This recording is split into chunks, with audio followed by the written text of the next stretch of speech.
दोस्तों, बाप एक ऐसा सायादार दरख्त है जो हमारी ज़िंदगी को तमाम तरह की मुसीबतों से, आज़माइशों से, परेशानियों से महफूज करता है। जब भी हम लफ्ज़ बाप सुनते हैं, उसमें दुनिया की तमाम नेमतें, रहमतें, शफ़क़तें सिमट आती हैं। तो दोस्तों, आज के इस वीडियो के लिए हमने लफ्ज़ बाप को चुना है और आज हम देखेंगे कि उसके मुतरादिफ अल्फाज क्या हैं, मुहावरों में किस तरह से लफ्ज़ बाप का इस्तेमाल हुआ है और हमारी शायरी में शायरों ने उसे किस रंग से अपने कलम में बंद किया है।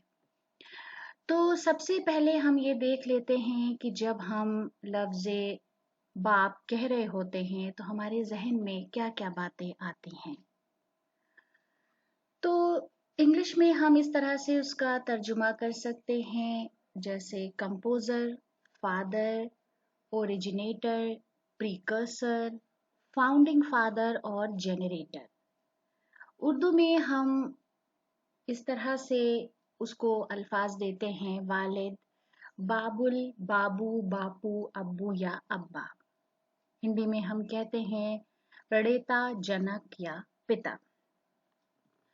उसके बाद हम देखते हैं कि किस तरह से मुहावरों में हम इसका इस्तेमाल करते हैं।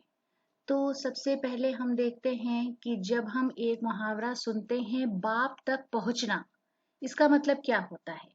इसका मतलब होता है किसी के साथ गाली गलौज करना, उसको बुरी बातें कहना, बुरे अल्फाज इस्तेमाल करना, go to the extent of abusing someone's father। फिर बाप दादा का मतलब है एंसेस्टर्स, पूर्वज। हम बहुत सुनते हैं, बहुत इस्तेमाल करते हैं। फिर एक एक्सप्रेशन है बाप रे बाप, एक्सप्रेसिंग सरप्राइज, फियर एटसेट्रा, यानी अचंभित होना, अचरज या चकित होना, आश्चर्यचकित होना, हैरान रह जाना, उसके लिए ये एक्सप्रेशन इस्तेमाल किया जाता है। फिर है बाप का नौकर। बहुत हम सुनते हैं, भाई तुम्हारे बाप के नौकर तो नहीं है। इसका मतलब होता है हम्बल सर्वेंट, यानी मुफ्त का सेवक। एक ऐसा सेवक, एक ऐसा नौकर जिसको आपको पे नहीं करना है। फिर है बाप मारे का बैर, लॉन्ग स्टैंडिंग एनिमिटी, यानी जन्म का बैर, यानी पैदाइशी दुश्मनी भी जिसे हम कहते हैं। फिर बाप दादा का नाम रोशन करना, bring credit to once ancestors, यानी नाम रोशन करना अपने बाप या दादा का या खानदान का। उसके बाद हम देखते हैं कि उर्दू शायरी में लफ्ज बाप को किस तरह से इस्तेमाल किया गया है। तो मिराज फैजाबादी का एक शेर है जो बड़ा खूबसूरत शेर है कि हमें पढ़ाओ ना रिश्तों की कोई और किताब, हमें पढ़ाओ ना रिश्तों की कोई और किताब, पढ़ी है बाप के चेहरे की झुर्रियां हमने। बहुत ही खूबसूरती से और बहुत ही सादा अल्फाज में मिराज फैजाबादी साहब ने इसको कलमबंद किया है। फिर एक नामालूम शायर का शेर है कि मुझको छाँव में रखा और खुद भी वो जलता रहा, मुझको छाँव में रखा और खुद भी वो जलता रहा, मैंने देखा है एक फरिश्ता बाप की परछाई में। खालिद महमूद लिखते हैं कि बच्चे मेरी उंगली थामे धीरे धीरे चलते थे, बच्चे मेरी उंगली थामे धीरे धीरे चलते थे, फिर वो आगे दौड़ गए, मैं तन्हा पीछे छूट गया। तो ये एक उस इंसान की फीलिंग है, उस इंसान के जज्बात हैं जिसने अपने बच्चों को चलना सिखाया और बुढ़ापे में वो बच्चे आगे निकल गए और वो इंसान तन्हा छूट गया। हमाद नियाज़ी लिखते हैं, मैं अपने बाप के सीने से फूल चुनता हूँ, मैं अपने बाप के सीने से फूल चुनता हूँ, सो जब भी सांस थमी बाग में टहल आया। रईस फरोख का शेर है, मेरा भी एक बाप था, अच्छा सा एक बाप, मेरा भी एक बाप था, अच्छा सा एक बाप, वो जिस जगह पहुंच के मरा था वहीं हूं मैं।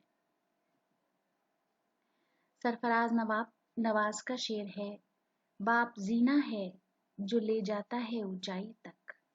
बाप जीना है जो ले जाता है ऊंचाई तक, माँ दुआ है जो सदा साया फगन रहती है। ताहिर शहीर का शेर है, अजीज तर मुझे रखता है वो रगे जां से। अजीज तर मुझे रखता है वो रगे जां से, ये बात सच है मेरा बाप कम नहीं माँ से। किसी नामालूम शायर का शेर है, बहुत मशहूर है। घर की इस बार मुकम्मल मैं तलाशी लूंगा, घर की इस बार मुकम्मल मैं तलाशी लूंगा, गम छुपा कर मेरे माँ बाप कहाँ रखते थे। बिल्कुल सच बात है। बचपन में कभी पता ही नहीं चलता कि घर में कोई मसला है या किस तरह से माँ बाप मैनेज कर रहे हैं, किस तरह की जिम्मेदारियां हैं उनके सर पर, कभी भी नहीं एहसास होता। किसी ने सच कहा है कि शौक तो माँ बाप के पैसे से पूरे होते थे, अपने पैसे से तो जरूरियात पूरी होती हैं। उसके बाद मुनव्वर राना साहब का शेर है, ये सोच के माँ बाप की खिदमत में लगा हूँ, ये सोच के माँ बाप की खिदमत में लगा हूँ, इस पेड़ का साया मेरे बच्चों को मिलेगा। इफ्तिखार आरिफ साहब ने लिखा है, बेटियां बाप की आंखों में छुपे ख्वाब को पहचानती हैं। बेटियां बाप की आंखों में छुपे ख्वाब को पहचानती हैं, और कोई दूसरा ख्वाब को पढ़ ले तो बुरा मानती हैं। तो दोस्तों, आज की इस पेशकश में हमने इतने अशार और मुहावरे आपके लिए चुने थे। आपको वीडियो कैसा लगा, आपके कमेंट्स का हमें कमेंट्स बॉक्स में इंतज़ार रहेगा। अगर अभी तक आपने हमारे चैनल को सब्सक्राइब नहीं किया है तो ज़रूर कर लें। वीडियो देखने के लिए बहुत बहुत शुक्रिया।